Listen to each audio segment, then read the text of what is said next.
Welcome back to SK मनी के सनवा back again with another video of mine. And आज हम लोग जो करेंगे we are going to actually see कि कैसे Newton third law of motion we can see it is obeyed in Coulomb's law of attraction and repulsion, that is Coulomb's law of electrostatic forces. We could see why it is obeyed that way. Mathematically एक kind की symmetry draw हो सकती है and it is something that might seem very basic to you, and yet out of this we can draw lots of logic and actually conclude कि यहाँ से कैसे Newton's laws of motion या फिर Newton's third law specifically valid होता है। And we can also prove by the same reasoning that this is not always the case for magnetic forces, and we'll see that how. Well, let's take this very common usual case of, well, two charges. You have Q1 and Q2. आपको पता है कि दो charges Q1 and Q2 के बीच में एक force exist करती है, दिस इलेक्ट्रोस्टैटिक फोर्स, जो कि एक चार्जेस की प्रॉपर्टी होती है that exist right here you know, and it is that कि दोनों एक इस टाइप की, एक इस मैग्नीट्यूड की फोर्स एग्जर्ट करते हैं, that if r is the distance between them. And now you have been told कि ये जो इलेक्ट्रोस्टैटिक फोर्स होती है ये Newton third law of motion obey करती है। So here you can see, मान लो अगर they are actually repelling each other, तो you say this is the force on one due to two and this is the force on two due to one. Bye Newton third law of motion the force on one due to 2 must equal negative of the force on 2 due to 1. We can write this vectorly.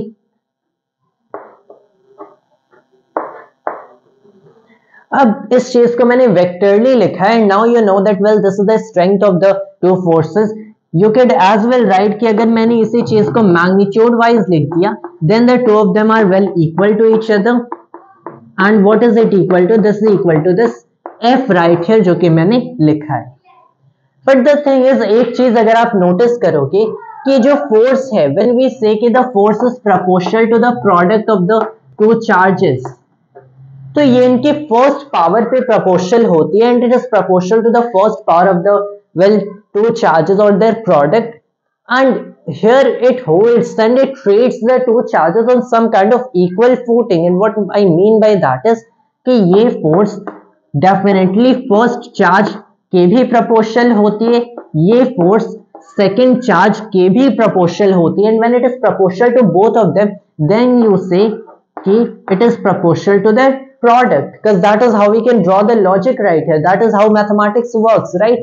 तो what I say कि अगर मेरे पास Q1 amount का charge है and इसमें मैंने अब इसे कर दिया 2Q1, सो I say कि अब इन दोनों के बीच जो फोर्स है वो डबल हो जाती है, एंड सिमिलरली अगर मैंने यहाँ पे 3Q1 कर दिया, अब इसकी ये जो हमारी डबल हुई हुई फोर्स थी वो 3 टाइम्स हो गई। So you say that अब मेरी जो फोर्स है ये 6 टाइम्स द ओरिजिनल फोर्स हो गई।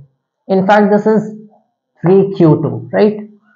तो here we can see कि फोर्स Q1 के भी प्रोपोर्शनल है, Q2 के भी, and then you can draw this logic well, then it should be proportional to Q1 times Q2, and that is how you do it. Now let's take the distances apart. Let's say कि distance हम लोग जो भी assume करने वाले हैं सब constant distance पे होगा। सो यू से कि अगर एक हम लोगों ने ऐसा अपैरेटस रखा जहां पे बॉडी 1 कुछ इधर रखी है, बॉडी 2 कुछ इधर रखी है, and they are the same charges Q1 and Q2,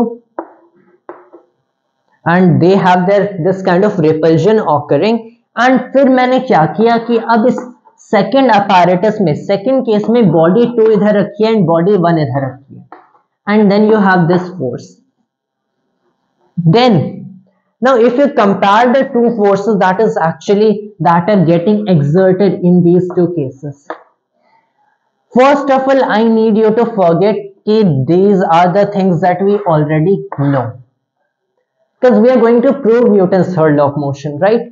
So here you say कि जब मेरी चार्ज Q1 इधर है, you just assume कि हो सकता है कि अपैरेटस या फिर अरेंजमेंट चेंज करने से हमारे चार्जेस के ये जो बेसिकली चार्जेस की मैग्नीट्यूड है या फिर चार्जेस का डायरेक्शन है ये चेंज कर सकता है। सो यू से कि जब मेरी बॉडी 1 इधर रखी थी एंड बॉडी 2 इधर रखी थी, as of in this case, तब मुझे पता चलता है कि दोनों चार्जेस के बीच जो फोर्स है ये the product of two charges के इक्वल होता है, right?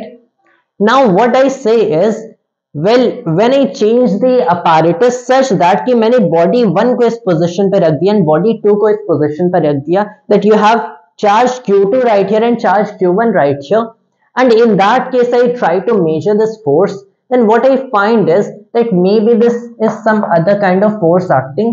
I will call this force F prime and I say well that this should be proportional to, अब ये चार्ज क्या है, in this case अगर मैंने अब चार्ज Q2 को 2 times Q2 कर दिया, so we see that this force जो कि इस केस में एक्ट कर रहा है is suddenly doubled, and if I do that 3 times Q1, so that suddenly gets tripled and it is now 6 times the original, the very same thing that occurred here. हम लोग notice करते हैं कि इस case में भी ये Q2 के प्रोपोर्शनल है इस पे एंड ये Q1 के भी प्रोपोर्शनल है, and you say that it is proportional to Q2 times Q1. So based on the apparatus यहाँ पे हम लोग इस इंडेक्स को लिख रहे हैं that well when you have the first charge over here, जैसे अब मैं ओरिजिन मान लेता हूँ जिसके रिलेटिव सारे पोजीशंस मेजर होंगे या फिर जो भी हम लोग कैलकुलेशंस कर रहे हैं, maybe they might be in motion, well you'll have magnetic forces in that case, but we are not really assuming any such kind of thing. So what you basically say is कि अगर मैंने charges को swap कर दिया about some kind of mirror or something, in that case the force might be Q2 times Q1, and in the first original case it is Q1 times Q2, but you know that mathematically these two are well equivalent things, and in fact they're not only equivalent but they're actually equal to one another. You know Q1 times Q2 is actually equal to Q2 times Q1. तो when जब हम लोग इस apparatus के हिसाब से indices को लिखते हैं, you basically realize that f and f prime both are equal in these two cases, right? ये तो दोनों cases में equal है, because here you have Q1 times Q2, and well you can write this Q1 times Q2 as Q2 times Q1 because they are actually mathematical numbers. The charges are some scalar quantities जिनका कोई ऐसा direction तो है नहीं, and we are only talking about the magnitude of forces in this case. So you know that how numbers get multiplied. A times B is equal to B times A if they are mere scalar numbers. So you say कि यहाँ पे F हमारा Q2 Q1 के proportional भी कहा जा सकता है, and F prime is clearly, so you are seeing that F is somehow equal to F prime क्योंकि Coulomb constant तो एक universal constant है जो कि दोनों cases में same होगा, and we are assume कि दोनों cases में जो हम लोगों ने distance का consider किया है ये equal है. So if it is R and it is R prime, so you consider कि हम लोगों ने same distances पे इन charges को रखा. What you find is F equals F prime. Now here's where the fun part lies. कि जब मैंने इन चार्जेस को इनकी पोजीशन से स्वैप कर दिया और maybe I'm looking in a mirror or something, then still you have the same forces acting on both the charges. तो अगर मेरी चार्जेस का मैग्नीट्यूड सेम होता that would be even better.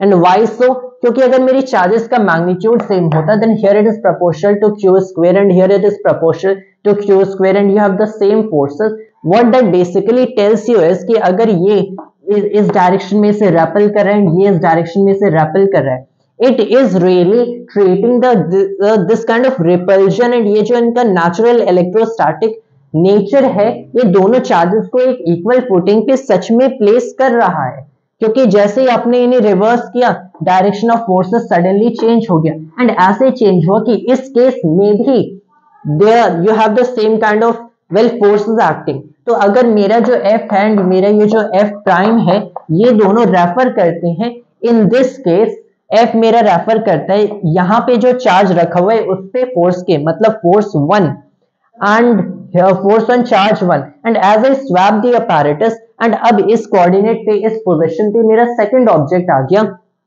well then F prime should tell you कि इस second object पे कितना force exert हो रहा है, well that you call F prime, but according to mathematical laws F and F prime तो equal है. इसका मतलब what it tells you is कि इस केस में जो 1 पे फोर्स एक्सर्ट हो रहा है इस केस में वही सेकंड पे एक्सर्ट होना चाहिए. And since well you have mathematical symmetries and well natural symmetries of vision and all sorts of things, you could maybe just look at this in a mirror. In fact ऐसा भी हो सकता है कि ये जो हम लोगों ने स्वैप किया है this particular kind of thing ये हम लोगों ने एक मिरर से स्वैप किया है. So when you look at it in a mirror and then you write down the laws of physics and you say F equals F prime, so the two of them should basically follow the same laws of physics at the very same time. You have simultaneity, and that you have simultaneity and symmetries, that should basically tell you कि जब आप अगर 2 पे जितना force इस case में exert हो रहा है उतना ही फोर्स 2 पे इस केस में भी एक्सर्ट होना चाहिए. So that basically tells you कि अगर ये जो फोर्स है इसके बराबर है एंड सिंस बाय सिमेट्रीज ये फोर्स इसके इक्वल होना चाहिए, देन यू बेसिकली हैव कि ये फोर्स इसके इक्वल होना चाहिए. And that proves to you that the force on 1 due to 2 should well be equal to the force on 2 due to 1. And there you have proved Newton's third law of motion. In fact, then we could argue about direction and stuff. So how do you exactly argue about direction? So well, you say कि if in this particular case you have this basically particular direction. In fact, मैं यहाँ पे एक unit vector select कर लेता हूँ r cap. Then you can always write Coulomb's law in vector form and you say कि अगर ये इधर इस डायरेक्शन में रेपल हो रहा है तो 2 1 को रेपल कर रहा है and it is repelling such that the force on 1 due to 2 in this particular case vector form में लिखा जाए, it is basically equal to some constant times में r cap. In fact, it's minus r cap, right? Because it is in opposite direction. So minus some constant times r cap. Now what you say is that you could follow the same rules again and you draw symmetry right here. Well, and as you look at the very same thing in mirror, since you are looking at them in a mirror, इस case में ये जो force का direction है ये opposite हो जाना चाहिए. तो इस केस में जो 1 पे 2 फोर्स एक्सर्ट करेगा it should be positive the same constant times r cap. But you again have the very same thing, you have these symmetries of the universe and they're trying to tell you कि यहाँ पे ये जो object रखा गया है when you are looking at it in the mirror or that kind of symmetry, so this object should experience the force in the same direction as this object and that it is really happening is कि मतलब इस पे ये force इस direction में लगेगा and अगर इस पे ये फोर्स इस डायरेक्शन में लगेगा, so what that tells you is कि इस पे ये फोर्स इस डायरेक्शन में लगेगा.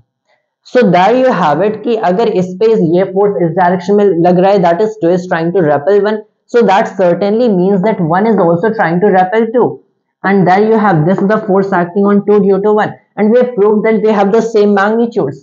You can also prove that they have opposite direction, and so you can write the Newton's third law of motion in a vector form, and that is well Newton's third law of motion. So there you have proved it. तो यहाँ पे हम लोग कुछ logic and कुछ symmetries के arguments follow कर सकते हैं and you can use Coulomb's law. You can actually see कि कैसे कुलम्स लॉ वैलिड है, कैसे Newton's third law of motion valid है for electrostatic repulsion. I know it kind of went a little messy through the entire video while trying to tell these things, trying to explain these things, and well, I certainly tried to explain it in the easiest manner as I could.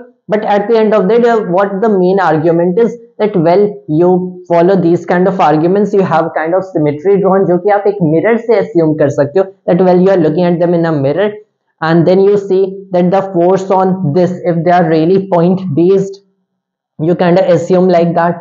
You use that the fact that q1 q2 is equal to q1 times q2 times q1, you can prove that f equals f prime and all that kind of thing, and well you have proved it. So it went a little messy, but I think that is how I can understand कि कैसे Newton's third law of motion can be really understood in terms of Coulomb's force, and these kind of arguments certainly tell you that why the same thing isn't valid for well magnetic forces or total Lorentz forces. And why is that? क्योंकि मैंने यहाँ पे ये fact use किया है कि Q1 Q2 is well equal to Q2 times Q1, right? But when it comes to magnetic forces, so of course it is just the charges that given, लेकिन charges के साथ एक और term involve हो जाता है, वो होता है इन charges की velocity क्या. But well, since velocity is a vector quantity, you know that a vector, well you have, and here are cross products involved, that when you write a vector, so the direction actually matters. And so when you put in a mirror here and अब आप symmetry को देखने की कोशिश करते हो, so it is not exactly like that, क्योंकि अगर ये वेक्टर v इस डायरेक्शन में तो मिरर के बाद वेक्टर v इस डायरेक्शन में होगा, so you can not follow the same arguments.